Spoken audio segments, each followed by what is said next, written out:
كادت الريح الصحراوية تقتلع نظارته. همس عمر معدلا الأحزمة الجلدية المخترئة. اقتربنا، تمتم لنفسه أكثر مما لفاطمة التي كانت تسير خلفه بصمت. كان يسيران منذ أيام، منذ أن قدم الغزاة.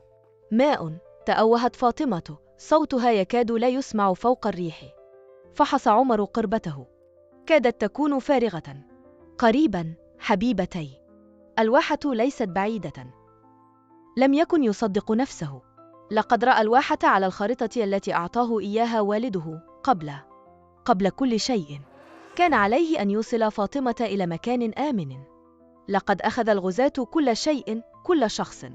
لم ينجو إلا هما الاثنان. تسلق كثيبا.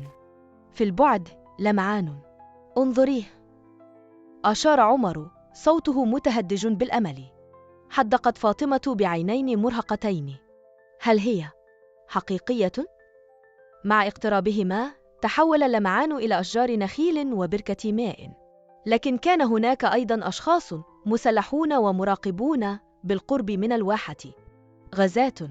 سحب عمر فاطمة إلى الخلف، خلف الكثيب. إنهم هنا، همس. علينا أن ندور حولها. ولكن الماء، قالت فاطمة وعيناها مثبتتان على الواحة. سنجد طريقا آخر، أصر عمر، على الرغم من أنه لم تكن لديه أدنى فكرة عن المكان الذي قد يقود إليه ذلك الطريق. كان عليه حمايتها. لقد وعد والده. استدار وسار في الاتساع اللامتناهي من الرمال، والوعد الكاذب للواحة يخبو خلفهما.